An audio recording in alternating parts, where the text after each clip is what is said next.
In, in this video, we will discuss the leftover leading cases in law contract. So the first one is Allianz Bank versus Brown. So in the instance case 1, A borrowed Rs 500 at 6% interest from B repayable on demand. B made the demand and on failure of A to pay, he was about to file a suit against A to get back his money.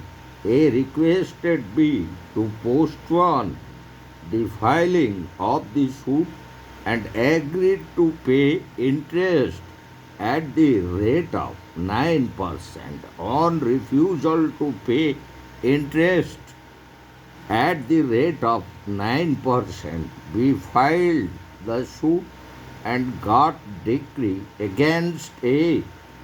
So consideration here was real.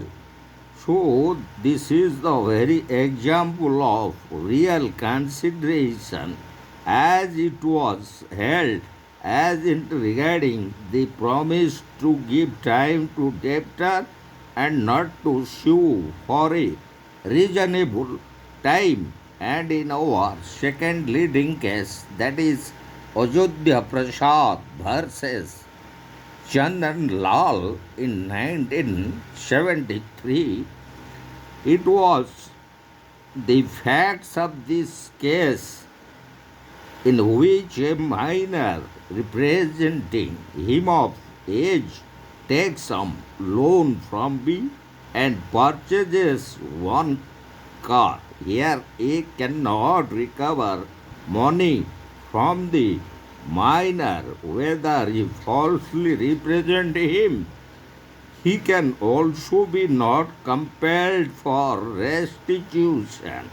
So this leading case discuss the very rights and liabilities of the minor.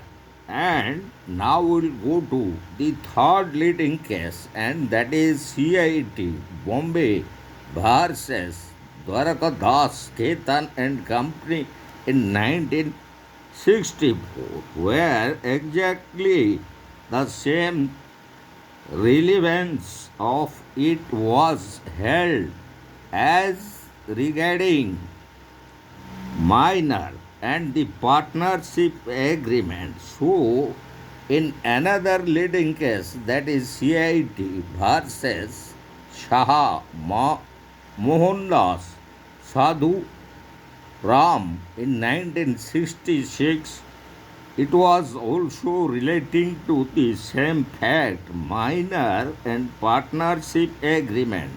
So, regarding that, a partnership agreement admitting a minor as a full-fledged partner would be invalid.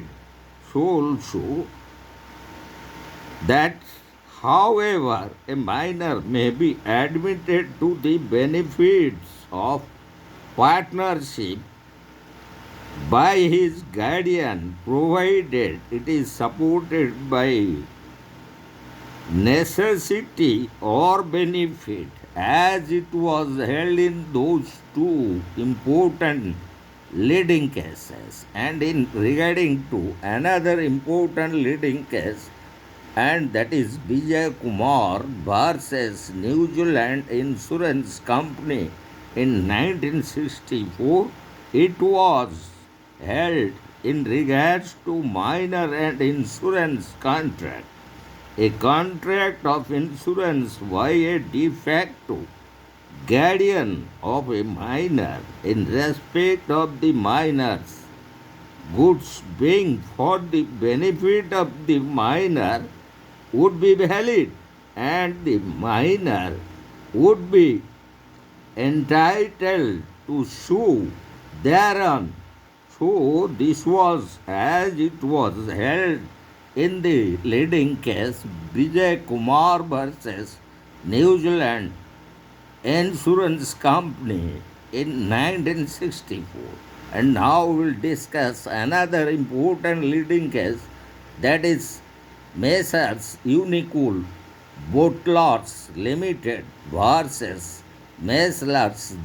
Dillon Cool Drinks in 1995 by the Delhi High Court, and it was regarding the very fact of the case. An agreement to be valid should be the result of free consent apart from other requirements. While dealing with the question of duress or coercion and unequal bargaining power, one is really concerned with the question of free will.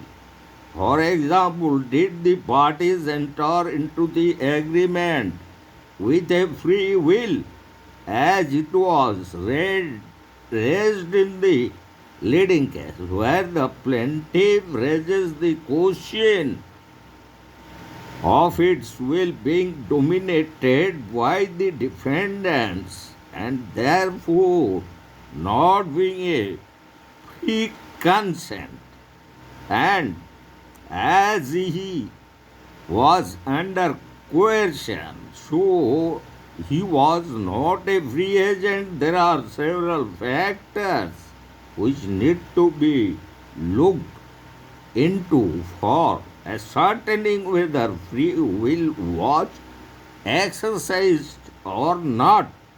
And the questions were raised. Those are, did the plaintiff protest before or soon after the agreement? And did the plaintiff take any steps to avoid the contract? And did the plaintiff have an alternative course of action or remedy? And if so, did the plaintiff pursue or attempt to pursue the same?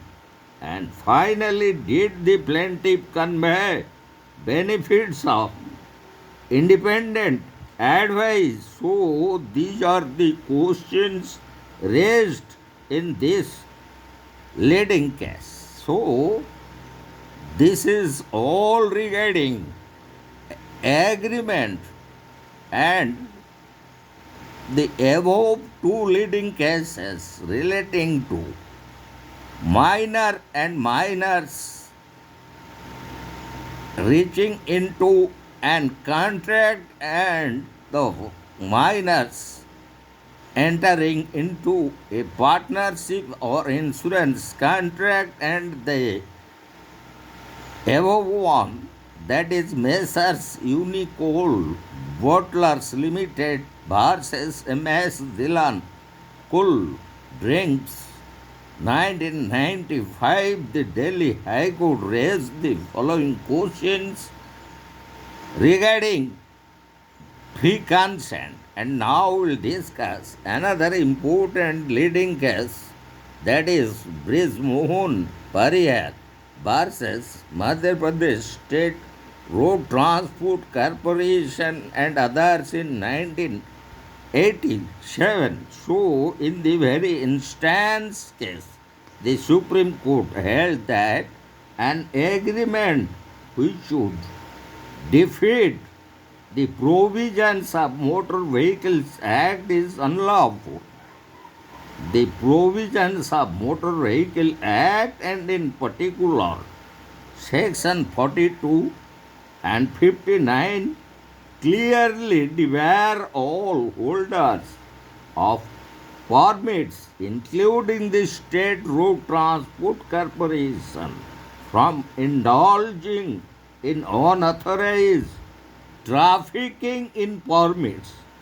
Therefore, the agreement entered into by an unemployed graduate with the State Road Transport Corporation to pay his boss as a nominee, to ply his boss as nominee of the corporation on the route in respect of which the permit was issued in favor of the corporation for a period of 5 years was clearly contrary to the act and cannot therefore be enforced as it was held in this leading case Bridge Mohan Parihar versus MP Madhya Pradesh State Road Transport Corporation and others in